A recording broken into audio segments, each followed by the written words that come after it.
तो स्वागत है आप सभी का हरिओम क्लास 10 में। आज मैं आपको अम्ल भस्म और लवण चैप्टर 2 केमिस्ट्री का अगला पार्ट पढ़ाऊंगी। तो सबसे पहले आज हम जानेंगे कि अम्ल और भस्म जो हमारा होता है उसमें कुछ अंतर होते हैं भौतिक और रासायनिक दोनों। तो आज मैं आपको अम्ल और भस्म के बीच का अंतर बताऊंगी। तो सबसे पहले हमारा जो अम्ल होता है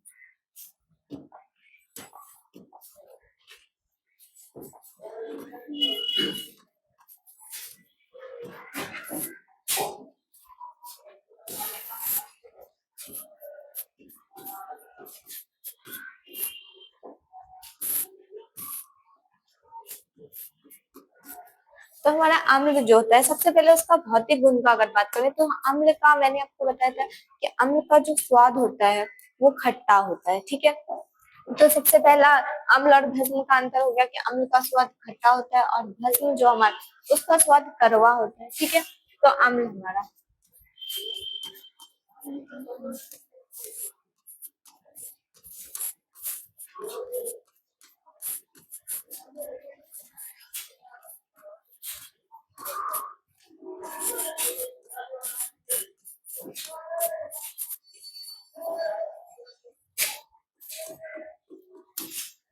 अब हमारा दूसरा जो है जैसे कि हमारा दूसरा है भस्म। तो भस्म में क्या होता है कि मैंने आपको बताया इसमें अंतर लिखना है। तो एक अगर आपने इसके बारे में लिखा है कि इसके स्वाद के बारे तो इसके भी स्वाद के बारे में अगर आप बात कीजिएगा तो इसका जो स्वाद होता है वो कड़वा होता है, आपको पता है। तो हमारा जो भस्म है भस्म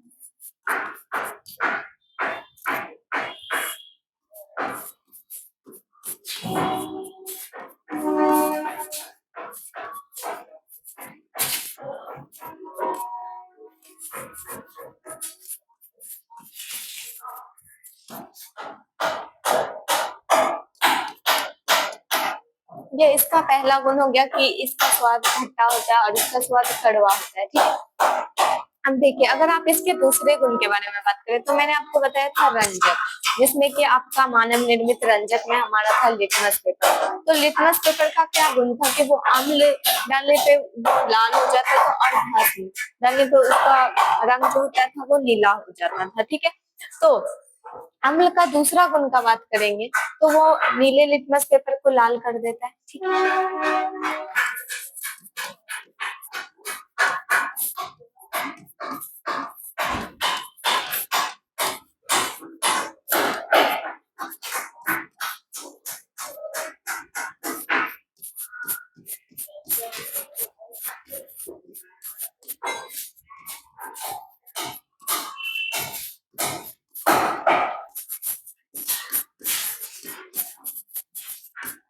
ठीक है। और अगर हम भस्म की बात करें तो ये जो भस्म होता है कि अगर आप लाल लिटमस पेपर पे आप इसे डालोगे तो ये नीला कर देगा उसको, यानी कि उसका कलर चेंज करेगा तो ये लाल कर देगा और ये नीला। ठीक है, तो हमारा भस्म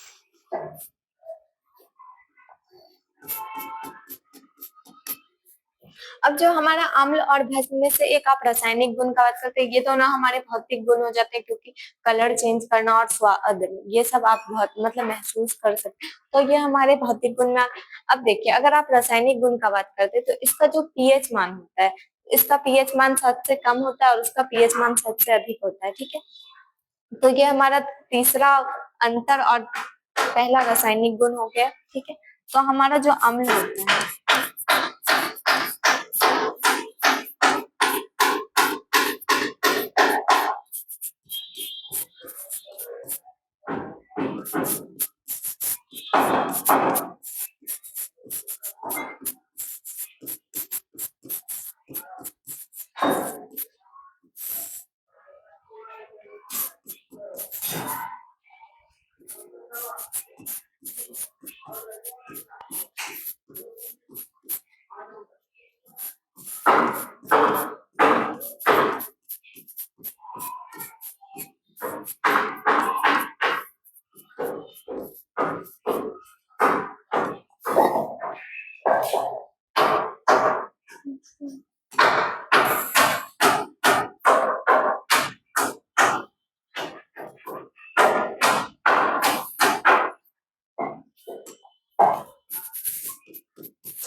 अब जो हमारा चौथा अंतर होता है तो वो क्या होता है ना कि ये जो हमारा अम्ल होता है वो धातु से अभिक्रिया कर हाइड्रोजन गैस मुक्त करता है। यानी कि अगर आप HCl का अभिक्रिया करवाते हैं तो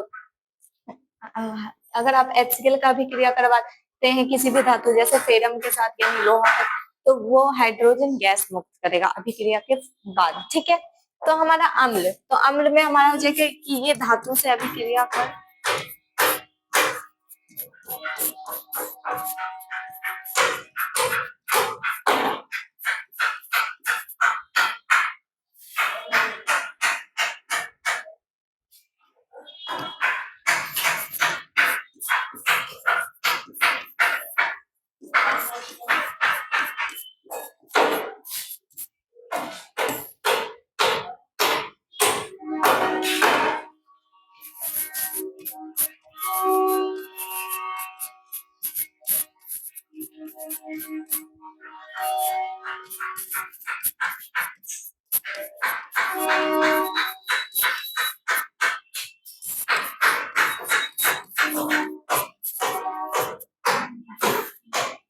और ये हमारा अम्ल का गुण हो जाता है कि ये जो है ये धातु से अभिक्रिया कर हाइड्रोजन गैस मुक्त करती है। और ये जो हमारा भस्म होता है ये हाइड्रोजन गैस मुक्त नहीं करती है, ये OH आयन प्रदान करती है। ठीक है,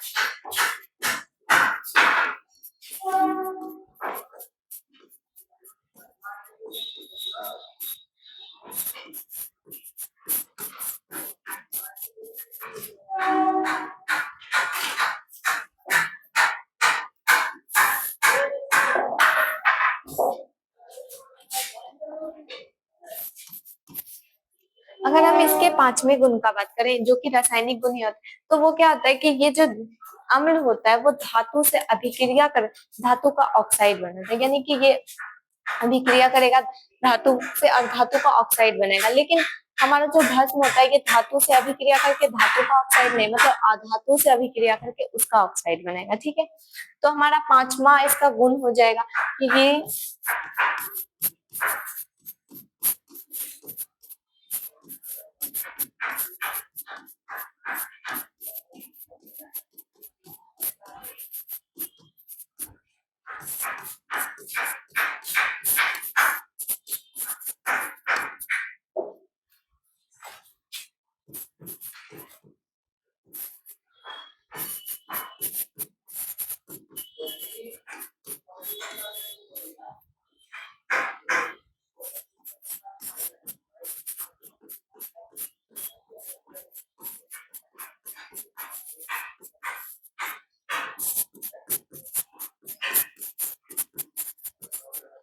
ठीक है, तो आपका अम्ल और भस्म में अंतर हो गया। अब मैं आपको बताती हूँ कि अम्ल हमारा और भस्म, ये हमारा अम्ल दो प्रकार का होता है, एक होता है प्रबल अम्ल और दूसरा होता है दुर्बल अम्ल। ठीक है, तो हमारा जो प्रबल अम्ल होता है यानी कि आप प्रबल अम्ल यानी कि जिसका पीएच मान कम है, लेकिन उसको आप ऐसे नहीं बता सकते कि जिसका पीएच मान कम हो उसे प्रबल अम्ल कहते हैं और जिसका पीएच मान ज्यादा हो उसे दुर्बल अम्ल कहते हैं। तो प्रबल अम्ल का अगर आप परिभाषा पूछें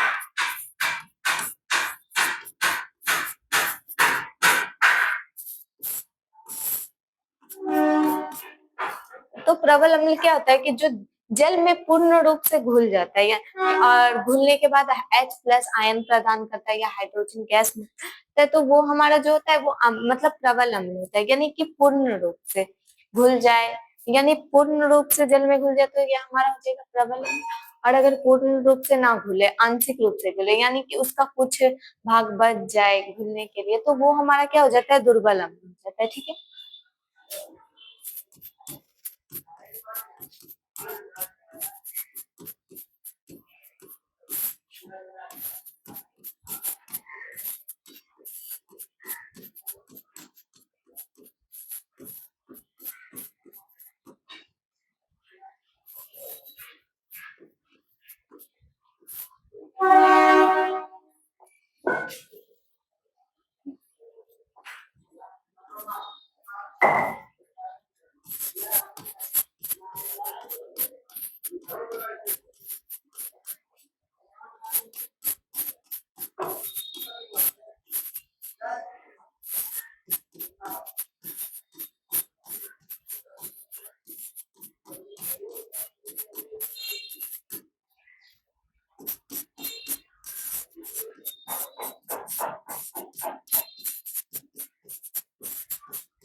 तो यह जो हमारा जल में पूर्णतः घुल जाता है उसको हम प्रबल अम्ल कह देते हैं। अब देखिए, जब प्रबल अम्ल का परिभाषा ये हो जाता है कि वो जल में पूर्णतः घुल जाता है, तो आप दुर्बल अम्ल का अगर परिभाषा की बात कीजिए तो वो हो जाएगा कि वो जल में पूर्णतः नहीं घुलेगा, आंशिक रूप से घुलेगा।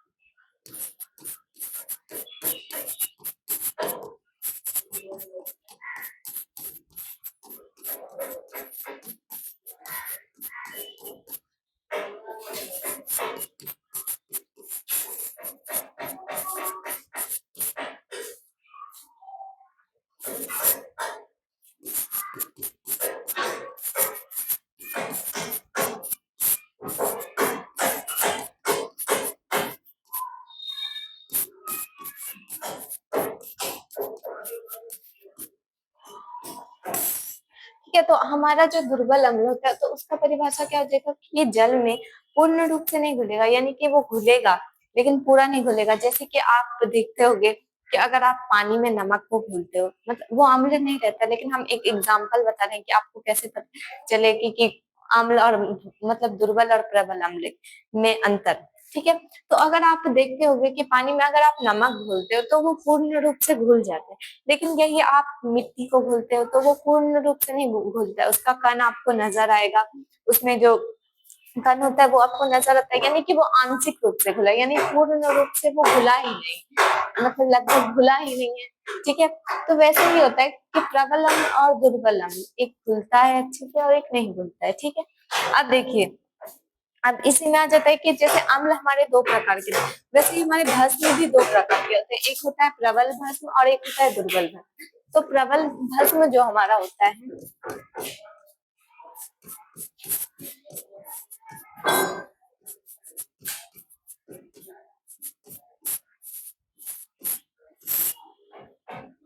तो प्रबल भस्म जो हमारा होता है वो ऐसा भस्म होता है जो जल में घुल के OH आयन प्रदान करता है, यानी कि ये हमारा OH जो होता है उसका आयन प्रदान करता है, तो उसको हम प्रबल भस्म पूर्ण रूप से, यानी कि जैसे आप इसको इसमें पूर्ण था और इसमें आंशिक था, वैसे ही इसमें भी होता है।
ठीक है, तो ये हमारा OH आयन जो रहेगा उसको पूर्ण रूप से प्रदान करेगा।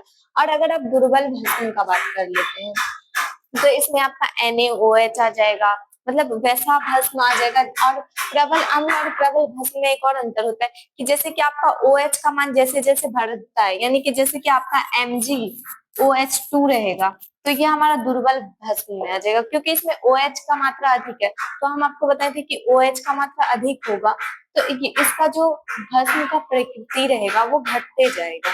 ठीक है, तो MgOH, इसमें OH का मात्रा ज्यादा है, जितना OH का मात्रा अधिक उतना भस्म क्या होते जाएगा, दुर्बल होते जाएगा। और जितना OH का मात्रा कम होगा वो उतना ही प्रबल होगा। तो अगर आप प्रबल भस्म का एग्जाम्पल लेते हैं तो इसमें हमारा आ जाएगा NaOH,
ठीक है, तो हमारा दुर्बल भस्म में आ जाएगा कि वो वैसा भस्म हो जाएगा, दुर्बल भस्म जो जल में घुलकर पूर्णतः H+ आयन प्रदान करे। ठीक है, मतलब H में इसमें प्लस होता है और उसमें, ठीक है, तो इसमें आपका एग्जांपल हो जाएगा, जैसे मैंने आपको बताया था कि MgOH2, इसका क्या होता है कि OH की मात्रा अधिक है।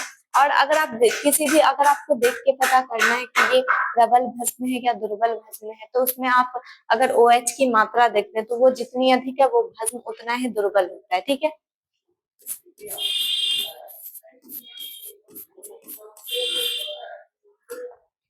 तो हमारा अम्ल और भस्म यहाँ पे खत्म होता है। अब मैं आपको लवण के बारे में बताती हूँ।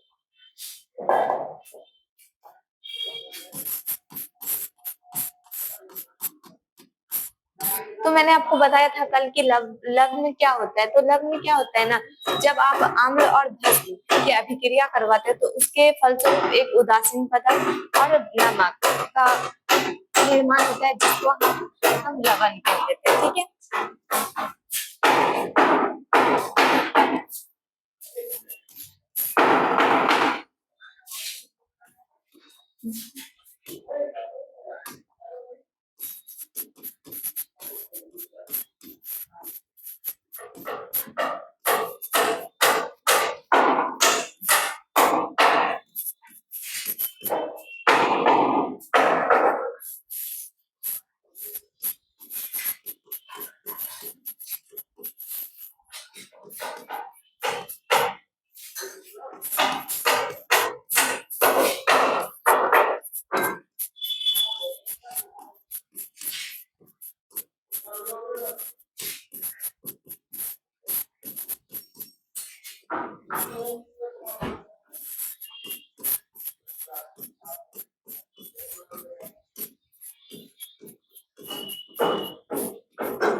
ठीक है, तो हमारा जो लग्न होता है, तो उस लग्न को आप क्या कहते हैं कि अगर आप साधारण भाषा में बात करें, मतलब कि जैसे कि हम और आप बात करते हैं या कोई, मतलब हम लोग के भाषा में लग्न को ही नमक कहा जाता है। मतलब नमक जो हम जिसे नमक कहते हैं उसे लवण कहा जाता है। ठीक है, तो हमारा जो लवण होता है उसको ही हम नमक कहते हैं। ठीक है, तो अगर आप साधारण नमक का बात करें, यानी कि साधारण नमक क्या होता है कि साधारण नमक का एक सूत्र होता है, जैसे कि आप NaOH जो कि हमारा भस्म है, ये भस्म जो हमारा ये प्रबल है, और हमारा जो लवण है मतलब अम्ल है HCl, ये भी हमारा प्रबल अम्ल है और ये हमारा प्रबल भस्म है। ठीक है, तो इन दोनों का जब आप अभिक्रिया करवाइएगा तो इसके फलस्वरूप आपको क्या मिलेगा, Na और Cl ये जुड़ जाएगा, क्योंकि एक के पास होता है प्लस, Na के पास और Cl के पास माइनस होता है, तो ये दोनों जुड़ जाएगा। उसके बाद अब देखिए आपके पास 2 हाइड्रोजन और 1 ऑक्सीजन है, यानी कि ये हमारा H2O बन जाएगा। ठीक है, यानी जल। तो हमारा जो NaCl होता है वो हमारा साधारण नमक होता है। अब देखिए ऐसे आपका नमक तो बन गया, लेकिन इसमें क्या होता है ना, आयोडीन का मात्रा नहीं रहता है, यानी कि जैसे कि आप डायरेक्ट अम्ल और भस्म को अभिक्रिया करवा देते हैं या कोई भी नमक रहता है तो उसमें आयोडीन की मात्रा नहीं रहती है। जो हमारा समुद्र से भी नमक आता है उसमें आयोडीन की मात्रा रहती नहीं है, उसमें Ki मिलाया जाता है तो उसमें आयोडीन की मात्रा होती है, जिससे कि घेगा रोग उत्पन्न नहीं होता है। ठीक है, तो आप लवण के बारे में समझ गए होंगे कि जिसको आप नमक कहते हैं उसे लवण कहा जाता है, और हमारा साधारण नमक जो होता है यानी NaCl, तो उसका जो आप नमक खाने में यूज करते हैं उसका ही सूत्र होता है NaCl। ठीक है, तो हमारा जो लवण होता है ये भी 3 प्रकार का होता है। पहला होता है साधारण, दूसरा होता है अम्लीय और तीसरा होता है भास्मिक लवण। ठीक है, तो साधारण लवण जैसे कि आपका NaCl होता है, तो इसमें मैंने आपको बताया जैसे कि दोनों ही प्रबल अम्ल थे, तो ये हम दोनों ही, एक प्रबल अम्ल था एक प्रबल भस्म था, दोनों ही प्रबल थे। तो अगर प्रबल अम्ल और प्रबल भस्म या दुर्बल अम्ल और दुर्बल भस्म की अभिक्रिया से जो अम्ल मतलब जो नमक बनता है, तो उसको आप साधारण नमक कह सकते हैं या साधारण लवण कह सकते हैं। तो हमारा लवण का प्रकार में हो जाएगा।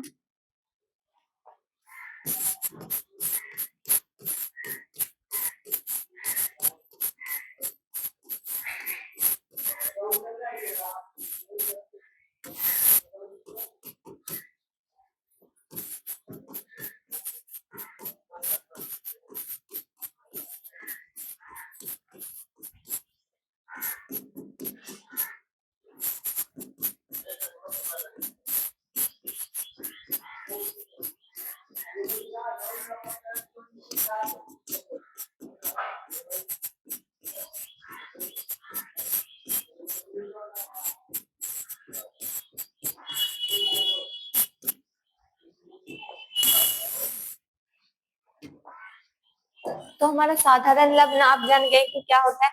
अब देखिए अब हम अम्लीय लवण की बात करते हैं। तो अम्लीय लवण क्या होता है कि जब आप प्रबल अम्ल यानी कि अम्लीय लवण की बात करें, यानी जिसमें अम्लीयता गुण ज्यादा हो उसको ही हम अम्लीय लवण।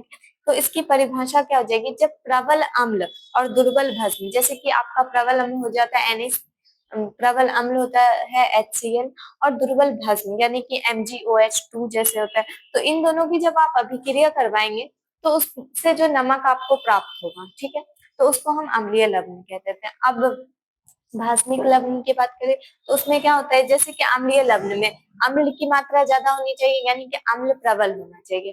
तो अगर आप भास्मिक लवण की बात करें तो उसमें भस्म मतलब भस्म जो रहता है वो प्रबल होना चाहिए, और हमारा जो लवण मतलब अम्ल होता है वो दुर्बल होना चाहिए। ठीक है, तो भास्मिक लवण की क्या परिभाषा हो जाएगी कि जब आप प्रबल भस्म और दुर्बल अम्ल की अभिक्रिया करवाते हैं तो उसके फलस्वरूप जो आपको नमक प्राप्त होता है तो उसको आप भास्मिक लवण कह देते हैं। यानी कि आप में अम्लीय लवण में प्रबल अम्ल होना चाहिए और भास्मिक में लवण में आपका प्रबल भस्म होना चाहिए। ठीक है, तो आप लवण का समझ के आप, मैं आपको नमक का यूज बताती हूँ। नमक का यूज तो सब जानते हैं कि खाना बनाने में होता है। तो खाना बनाने में होता है तो क्यों होता है, पहला तो खाना का स्वाद अच्छा आता है उससे, और क्या होता है कि जैसे आपका सब्जी होता है, तो अगर आप कभी सब्जी बनाए होंगे तो उसमें अगर आप नमक देना भूल गए हो तो वो सब्जी जल्दी पकता नहीं है, क्योंकि उसका जो क्वथनांक होता है, यानी कि उसका क्वथनांक होता है या जो जिस ताप पे वो उबलना प्रारंभ करे उसे क्वथनांक है, तो वो उसका कम हो मतलब कम रहता है। लेकिन अगर आप उसमें नमक डाल देते तो वो अधिक हो जाता है, जिस वजह से खाना पक जाता है और उसमें स्वाद भी आ जाता है। ठीक है, तो हमारा लवण यानी कि भस्म यानी कि आपका नमक का आप यूज एक जान गए। और दूसरा यूज क्या होता है कि साबुन जैसे हमारा होता है या सरफ होता है, तो उसको बनाने में भी नमक का यूज किया जाता है। ठीक है, नमक का यूज उसमें भी किया जाता है। और कई सारे कार्य होते हैं जैसे कि कपड़े धोने का साबुन सरफ ये सब बनाने में नमक का यूज किया जाता है। और बहुत बार प्रयोगशालाओं में भी कुछ कुछ यूज किया जाता है नमक का। और जैसे कि कोई भी चीज को गलाना होता है, तो जैसे कि हम लोग तो हिंदू हैं जो रहते हैं अदर, वो जैसे किसी भी लाश को दफनाया जाता है तो उसमें नमक डाला जाता है क्यों, जिससे कि वो गल जाए। ठीक है, तो गलाने का भी यूज करता है नमक, तो आप नमक के यूज जान गए होंगे। तो अब लवण के यूज जान गए। अब हम आपको खाने का सोडा और एक होता है धोने का सोडा, यानी कि एक हम खाने में यूज करते हैं सोडा, एक धोने में यूज करते हैं यानी कि कपड़ा वगैरह धोने में या साबुन सरफ बनाने में। ठीक है, तो वो भी नमक से ही मिलके बना, मतलब उसमें नमक का कण होता है। ठीक है, तो हमारा जो खाने का सोडा होता है उसमें तो आप जानते हैं कि खाने का सोडा का यूज क्यों किया जाता है। खाने को खस्ता बनाने में, कोई भी चीज होता है जिसको खस्ता बनाना होता है यानी कि कुरकुरा बनाना रहता है, तो उसमें आप क्या डालते हैं, खाने का सोडा डालते हैं, जिससे कि वो खस्ता होता है। और उसका क्वथनांक जैसे जिस तरह आपका नमक काम करता है, यानी कि वो भी किसी भी खाने को जल्दी मतलब पकाता है, वैसे ही आपका खाने का सोडा होता है, इसको भी डालने से क्वथनांक अधिक ही हो जाता है। और इसका यूज दूसरा क्या होता है, जैसे कि आप पेट में एसिडिटी हो जाता है तो उसका यूज ना एंट्रासीड के रूप में किया जाता है। जैसे कि आपका इनो होता है तो उसको बनाने के लिए खाने का सोडा का यूज किया जाता है। ठीक है, और अब हमारा खाने का सोडा के बाद अब अगर आप धोने वाले सोडे का बात करें तो उसमें क्या होता है कि उसका यूज जैसे कपड़ा धोने वाला साबुन होता है उसको बनाने में किया जाता है, कपड़ा धोने में किया जाता है। जैसे कि आप कपड़े धोबी को देते हैं तो वो खाने का सोडा से आपका कपड़ा धोते हैं, यानी कि उसके साबुन से, तो उससे कपड़े की सफाई अच्छी हो जाती है। ठीक है, तो खाने का सोडा और धोने का सोडा में आप अंतर जान के, अब हम आपको अगली क्लास में बताएंगे कि इसको बनाया कैसे जाता है और विरंजन चूर्ण को बनाया जाता है और प्लास्टर ऑफ पेरिस के बारे में बताएंगे। ठीक है।